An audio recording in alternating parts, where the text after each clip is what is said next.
E vamos a um livro que é um retelling.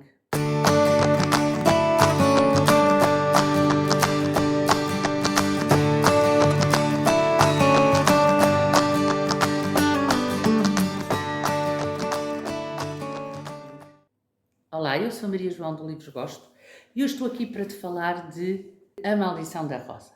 Primeiro de tudo, eu quero agradecer à Diana e quero agradecer à Manuscrito o facto de me terem enviado este livro. Muito obrigada, foi muito gentil da vossa parte e eu estava com grande curiosidade de ler este livro. E eu vou-vos explicar porquê. Este livro é um retelling da lenda das rosas, que, como toda a gente sabe, foi protagonizado pela nossa rainha Santa Isabel, portanto, a mulher de Dom Dinis, e o Milagre das Rosas é algo que faz parte já da cultura e do imaginário nacional. E fazer um retelling desta forma, eu achei que, no mínimo, era curioso de ser lido. E eu acho que a Diana consegue o fazer de uma forma fantástica. Outra curiosidade que também me levou a achar este livro muito interessante e a querer lê-lo foi exatamente o facto da Diana ter publicado primeiro o livro nos Estados Unidos, na Amazon, e só depois então o livro ter vindo para Portugal. É uma pena, acho eu, quando assim acontece, mas não é a primeira vez que algo do género acontece e certamente não será a última. Mas o importante é que ele nos chega à mão e ainda bem que a Manuscrito foi buscar o livro da Diana e nos trouxe para todos nós. Ora, o livro trata exatamente da Rainha Santa Isabel. E a Rainha Santa Isabel está com um problema que é tudo onde ela toca transforma-se em rosas. E ela tem que salvar o reino. Ela tem que fazer com que as coisas corram de uma maneira muito melhor. E ela aí tem conhecimento da existência de uma moura encantada. Só que essa moura encantada tem uma maldição sobre ela.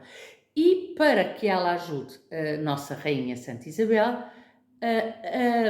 a moura, que obviamente está encantada, diz-lhe que ela tem que a libertar do seu encantamento. E para isso acontecer, a Rainha Santa Isabel tem que lhe dar um beijo.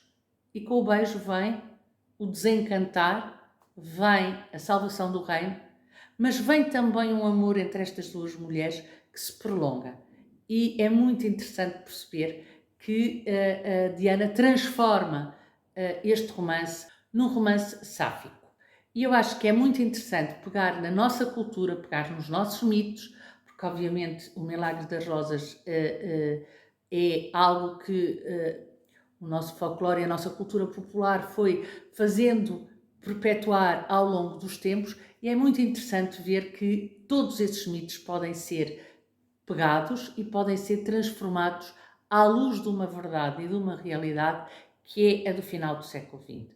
E pode ser feito com respeito, como a Diana faz neste livro, que o faz de uma maneira muito inteligente, de uma maneira muito respeitosa, mas sem deixar de marcar a sua posição e sem deixar de falar dos assuntos de que ela quer falar. No entanto, ela consegue fazê-lo sem beliscar em nada a imagem que nós temos da Rainha Santa Isabel, e deixem que eu vos diga que eu gosto muito do Milagre das Rosas, gosto muito de toda aquela época do reinado da Rainha Santa Isabel e de Dom Dinis, um rei muito importante para a nossa história, para a nossa cultura, para a nossa língua, e a Rainha Santa Isabel foi alguém que soube estar ao lado dele e foi alguém que soube de alguma forma aguentar aquilo que era expectável de uma rainha, não abdicando dos seus princípios, nomeadamente dos seus princípios religiosos, mas ao mesmo tempo impondo-se de uma forma que não era muito usual as mulheres se imporem naquela altura. O que a Diana aqui faz é contar a história de outra forma, contar a história, se quiserem, à luz da cultura dos novos tempos, destes tempos que nós estamos a viver, e transforma esta história num romance, sáfico, mas com uma beleza intrínseca, nomeadamente no que a escrita diz respeito, que eu achei deliciosa e que me fez continuar a ler o livro assim, sem parar, só terminando mesmo quando o livro acabou. Se quiserem, acaba por ser também um romance comovente, e quase eu diria romântico no sentido clássico da palavra, não da época literária, mas do sentido de romance no sentido de romântico, a ver com a história amorosa. É uma história sobre, porque no fundo aquilo que nos fica é uma gentileza e uma delicadeza e um respeito da escrita perante uma temática que tem a ver com o amor, que tem a ver com a aceitação, que tem a ver com a descoberta.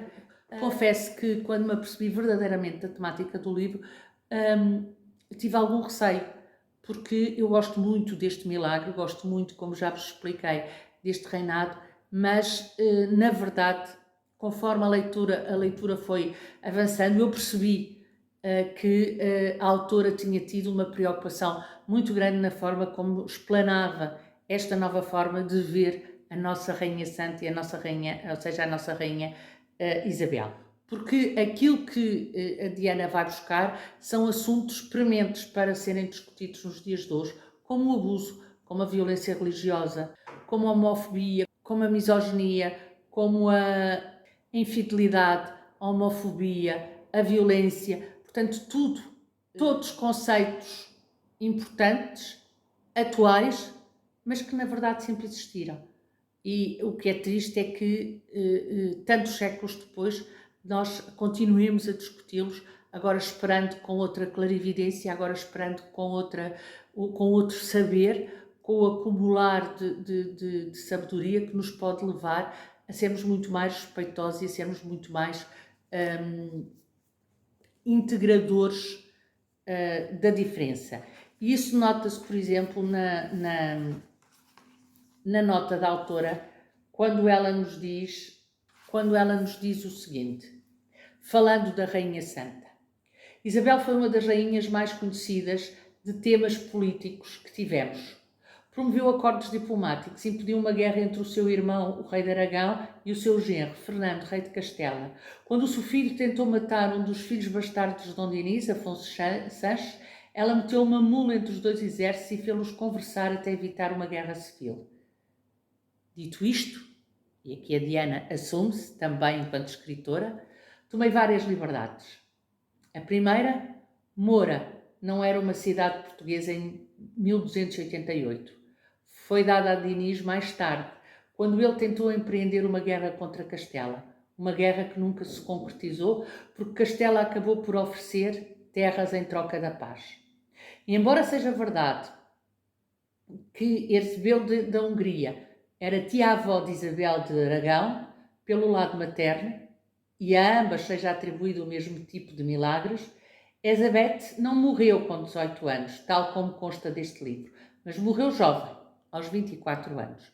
Estas são algumas liberdades que às vezes os autores de romances históricos, e aqui eu ponho muitas aspas, se dão, e que é interessante que o expliquem ao leitor a bem do rigor histórico. E depois diz, a idade de Isabel está correta? Diz não. Ele era, na verdade, 10 anos mais velho do que ela. O casamento foi acordado quando ela tinha 10 anos e foi oficializado 2 anos mais tarde. Contudo, Isabel e Dinis não teriam filhos até ela completar 18 anos. Depois, ela mais à frente afirma: ao contrário de muitas rainhas antes e depois dela, Isabel só teve 2 filhos de Dinis e não teve mais quando o segundo filho foi um varão. Também se especulou que tinha conhecimento das infidelidades de Dinis e, em vez de o demover, sentia-se contente por não ser o centro das atenções. Muitas mulheres eram felizes pelos seus maridos não lhe prestarem atenção.